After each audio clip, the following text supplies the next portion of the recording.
চন্দ্রগুপ্ত নাটকের বাকি প্রশ্ন উত্তরগুলো সেরে ফেলব। গতকাল 5-2 পর্যন্ত হয়েছিল আমাদের, আজ 5-3। চমকিত হলাম। কার কথায় বক্তা চমকিত হয়েছিলেন? তার চমকিত হওয়ার কারণ কি? বারবার বলছি, যখন দুখানা প্রশ্ন হবে, একটা প্রশ্নের দুটো পাঠ হবে, দুটো অনুচ্ছেদ হবে, বারবার বলছি। এখানে বক্তা গ্রিক সম্রাট সেকেন্দার শাহ তার গ্রিক বাহিনীর কাছে পরাজিত পুরুরাজের কথায় চমকিত হয়েছিলেন। তার চমকিত হওয়ার কারণ কি? পরাজিত ও বন্দী পুরুরাজের কাছে সেকেন্দার জানতে চান যে তিনি তার কাছে কিরূপ ব্যবহার প্রত্যাশা করেন। উত্তরে পুরুরাজা তাকে বলেন, রাজার প্রতি রাজার আচরণ। এই উক্তির মধ্যে দিয়ে পুরুরাজের চরিত্রের যে শৌর্য, বীর্য, সাহসিকতা, ব্যক্তিত্ব ও আত্মসম্মানের প্রকাশ ঘটেছে। পুরুরাজের চরিত্রের শৌর্য, বীর্য, ব্যক্তিত্ব, সাহসিকতা ও আত্মসম্মানের প্রকাশ ঘটেছে, তা গ্রিক সম্রাট সেকেন্দারকে চমকিত করে। পুরুরাজ্যের এই সংক্ষিপ্ত উত্তরটি সমগ্র ভারতীয় জাতি সম্পর্কে সেকেন্দারকে শ্রদ্ধাশীল করে তোলে। মানে ভারতবর্ষে তখন ক্ষুদ্র ক্ষুদ্র যে রাজ্য ছিল, সেই রাজ্যের ছোট ছোট রাজ্যের রাজা, একটি রাজার মুখের কথায় সমগ্র ভারতবাসীর কথা ধরে নিয়েছিলেন সেকেন্দার শাহ, এবং তিনি তখনই তাকে তার রাজ্য ফিরিয়ে দেন। সম্রাট মহানুভব। বক্তাকে সম্রাটের মহানুভবতার কিরূপ পরিচয় নাট্যাংশে পাওয়া যায়। তাহলে প্রথম অঙ্কের প্রথম দৃশ্য থেকে উদ্ধৃত বক্তা জনৈক গ্রিক সেনাপতি সেলুকস।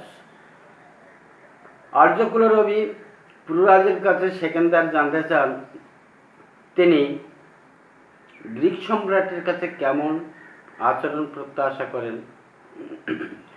পুরুরাজ নির্ভীক ও অবিচলিতভাবে উত্তর দেন যে তিনি রাজার প্রতি রাজার আচরণ প্রত্যাশা করেন। সেকেন্দার সেলুকাসকে এই কথা প্রসঙ্গে বলেন যে পুরুরাজের বীরত্বে মুগ্ধ হয়ে তিনি সেই মুহূর্তে তার রাজ্য ফিরিয়ে দেন। এই ঘটনার মধ্যে দিয়ে প্রকৃত বীরের প্রতি একজন বীর যোদ্ধার শ্রদ্ধাবোধ ফুটে ওঠে। গ্রিক সম্রাট সেকেন্দার শাহর এই আচরণের মধ্যে সেলুকস অশেষ মহানুভবতা লক্ষ্য করেছিলেন। ইতিহাসের নানান অনুষঙ্গ কিভাবে নাটক কলে বরে বিধৃত হয়েছে তা ঘটনাধারা বিশ্লেষণ করে আলোচনা করো।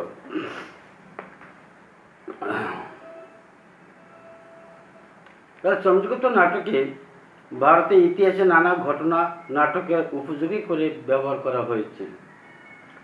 সেই ঐতিহাসিক নাটক থেকে গৃহীত চন্দ্রগুপ্ত নাট্যাংশ এই ধারাটি বজায় রয়েছে। নাট্যকার পরিচিত ইতিহাস থেকে গ্রিক সম্রাট সেকেন্দার শাহ, দুই গ্রিক সেনাপতি সেলুকস ও অ্যান্টিগনস ও সেলুকসের কন্যা হেলেন প্রভৃতি চরিত্র গ্রহণ করেছেন।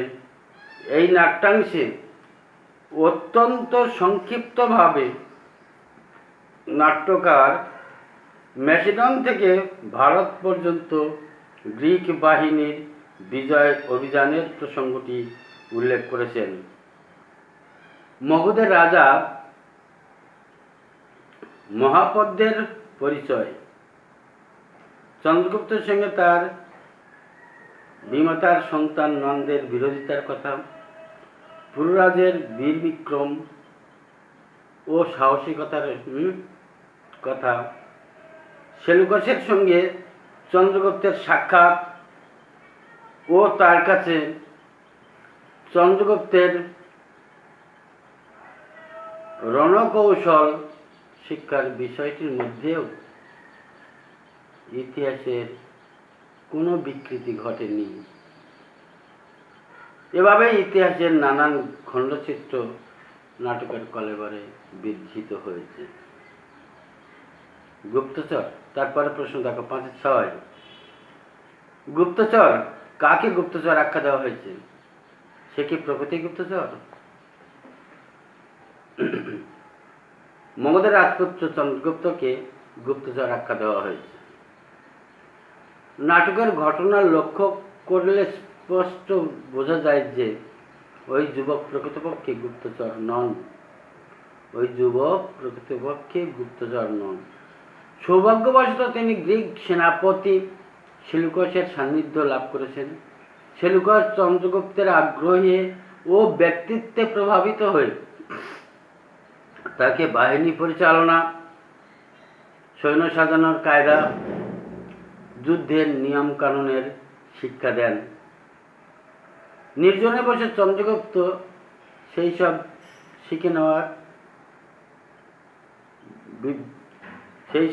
নেওয়া বিষয়গুলো একটা শুকনো তালপত্রে লিখে রাখছিলেন। আর সেই সময় অ্যান্টিগোনাসের কাছে ধরা পড়ে যান। পত্রের অর্থ বুঝতে না পেরেই অ্যান্টিগোনাস তাকে সম্রাটের কাছে ধরে নিয়ে আসেন এবং তাকে গুপ্তচর আখ্যা দেন।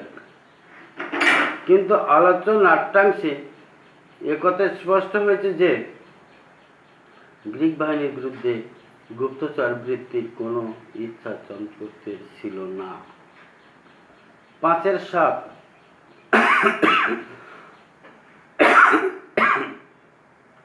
সেখানকার একবার সেলুকাসের প্রতি চাইলেন। তার এই ক্ষণিক দৃষ্টিপাতের কারণ কি? অ্যান্টিগোনাস চন্দ্রগুপ্তকে গুপ্তচর সন্দেহে সম্রাটের কাছে ধরে নিয়ে এলে সম্রাট সেকেন্দার চন্দ্রগুপ্তের কাছে তার রণকৌশল লিখে রাখার বিষয়টি জানতে চান। কেন তুমি লিখে রাখছো? প্রসঙ্গক্রমে চন্দ্রগুপ্ত তার পারিবারিক বিরোধের কথা উল্লেখ করে জানান যে তার ইচ্ছা শুধুমাত্র হৃত রাজ্য পুনরুদ্ধার করা। সে কারণেই তিনি সেলুকাসের কাছে বাহিনী পরিচালনা, সামরিক নিয়মকানুন শিক্ষা করেছেন। গ্রিক সম্রাট তার অভিযুক্ত সেনাপতির দিকে ক্ষণেক তাকিয়ে চন্দ্রগুপ্তের বক্তব্যের সত্যতা বুঝে নিতে চেয়েছিলেন। 5-8 চন্দ্রগুপ্ত ও সেলুকাসের কিরূপ সম্বন্ধের পরিচয় নাট্যাংশে পাওয়া যায় সেটা আলোচনা করব।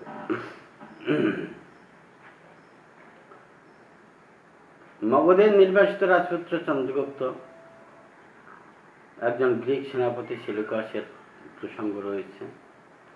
গ্রিক সম্রাট সেকেন্দার স্যার চন্দ্রগুপ্তের কাছে তার কাজকর্মের উদ্দেশ্য সম্বন্ধে জানতে চাইলে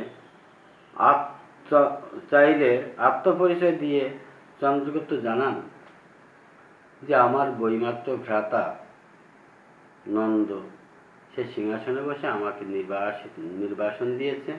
নির্বাসিত করেছে রাজ্য থেকে, তাই আমি বার হয়েছি কোনো রকম রণকৌশল শিক্ষা লাভ করে আমি ধৃতরাজ্য পুনরুদ্ধার করা। আমি তারই প্রতিশোধ নিতে বেরিয়েছি। এই উদ্দেশ্যকে সামনে রেখেই তিনি নানান রণকৌশল শিক্ষার জন্য সেলুকাসের দ্বারস্থ হয়েছিলেন। প্রবল শক্তিশালী গ্রিক বাহিনীর সেনানায়ক হয়েও বিপর্যস্ত চন্দ্রগুপ্তকে সাহায্য করার মধ্য দিয়ে সেলুকাসের বিরচিত মনোভাব ও সহানুভূতির পরিচয় মেলে। বিদেশি হয়েও চন্দ্রগুপ্তের প্রতি এরূপ আচরণ তার উদারতারই প্রকাশ। চন্দ্রগুপ্তের আচরণ, কথাবার্তা, চেহারা দেখে কখনোই তাকে সন্দেহভাজন বা গুপ্তচর হিসেবে সন্দেহ হয়নি সেলুকাসের। তাই তিনি এই ভাগ্যহারা কিন্তু উদ্যমী যুবকটির সঙ্গে গ্রিক সামরিক প্রথা বিষয়ে আলোচনা করতেন। নাট্যাংশে দেখা যায় উদ্ধত দুর্বিনীত অ্যান্টিগোনাস যখন রাগের বশে সেলুকাসের মাথা লক্ষ্য করে তরবারি চালান, চন্দ্রগুপ্ত তার চেয়েও দ্রুত গতিতে নিজের তরবারি দিয়ে সে আঘাতকে আটকে দেন। এভাবে তিনি শিক্ষাগুরু সেলুকাসের ঋণ শোধ করেন। তাই এই পত্রে লিখে রাখছিলাম কার উক্তি, সে কি কথা লিখে নিচ্ছিল, তার এই লিখে নেওয়ার উদ্দেশ্য। বক্তা হলেন চন্দ্রগুপ্ত। তাই এই পত্রে লিখে নিচ্ছিলাম মগধের নির্বাসিত রাজপুত্র চন্দ্রগুপ্ত। সেকেন্ড পার্টের উত্তর হচ্ছে, চন্দ্রগুপ্ত গ্রিক সেনাপতি সেলুকাসের কাছে শেখা গ্রিক বাহিনী পরিচালনা, সৈন্য সাজানো, সামরিক কৌশল ইত্যাদি একটি শুকনো তাল পাতায় লিখে রাখছিলেন। তৃতীয় পাঠ, ঋতুরাজ্য পুনরুদ্ধারের ক্ষেত্রে সেই সব কৌশল ব্যবহারের লক্ষ্যেই চন্দ্রগুপ্ত তার শেখা বিদ্যা তাল পাতায় লিখে রাখছিলেন। বৈমাত্র ভাই নন্দ মগধের সিংহাসন অধিকার করে তাকে নির্বাসিত করেছেন। চন্দ্রগুপ্ত তারই প্রতিশোধ নিতে চান। সেই উদ্দেশ্যেই তিনি গ্রিক সেনাদলের অন্যতম প্রধান সেনাপতি কাছে রণকৌশল শিখেছিলেন এবং সেই বিষয়টি লিখেও নিচ্ছিলেন। 5-10 অ্যান্টিগোনাস নাটকের এই দৃশ্যে সেলুকাসকে বিশ্বাসঘাতক বলেছে। তোমার কি সেলুকাসকে সত্যিই বিশ্বাসঘাতক বলে মনে হয়? যুক্তি সহ দেখাও।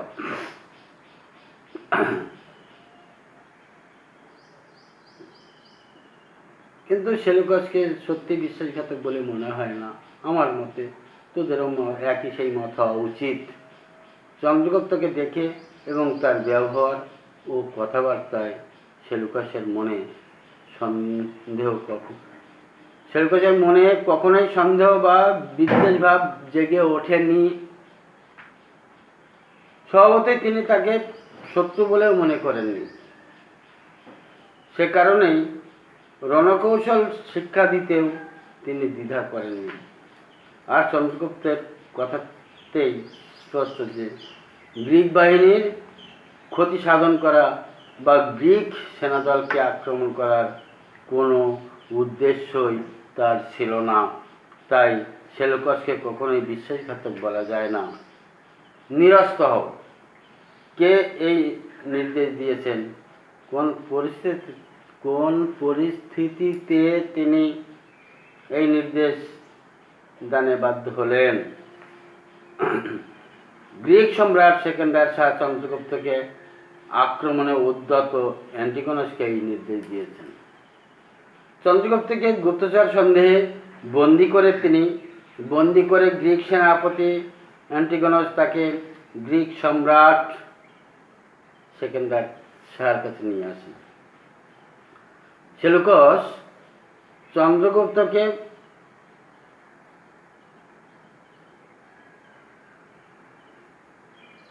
বিশ্বাসঘাতক বললে অ্যান্টিগোনাস তাকে জানান যে বিশ্বাসঘাতকতা করেছেন স্বয়ং সেলুকাস।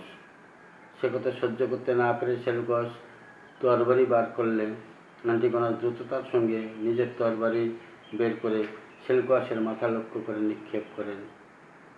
চন্দ্রগুপ্ত নিজের তরবারি দিয়ে সে আঘাত আটকান। তখন অ্যান্টিগোনাস সেলুকাসকে ছেড়ে চন্দ্রগুপ্তকে আক্রমণ করলেন। গ্রিক সম্রাট উদ্ধৃত নির্দেশটি দেন। 5-12 অ্যান্টিগোনাস লজ্জায় শির অবনত করলেন। তার এহেন লজ্জিত হওয়ার কারণ কি?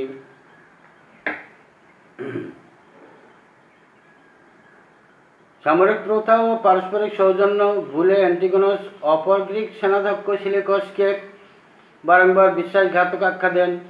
উত্তেজিত সেলুকাস তরবারি বের করলে অ্যান্টিগোনাস অধিকতর দ্রুততার সঙ্গে সেলুকাসের মাথা লক্ষ্য করে তরবারি নিক্ষেপ করেন। সম্রাট সেকেন্দার শাহর সামনে এমন আচরণকে ঔদ্ধত্য ছাড়া আর কিছু বলা যায় না। প্রথমে তাকে নিরস্ত হওয়ার নির্দেশ দিয়ে এবং তারপর তার নাম ধরে সম্বোধন করে সম্রাট সেকেন্দার শাহ যে অ্যান্টিগোনাসকে শাসন করেছেন তা বুঝতে পেরে অ্যান্টিগোনাস লজ্জায় মাথা নিচু করেন। ঠিক আছে, আজ এই পর্যন্ত থাক, এখনো আরেকটু বাকি রয়েছে।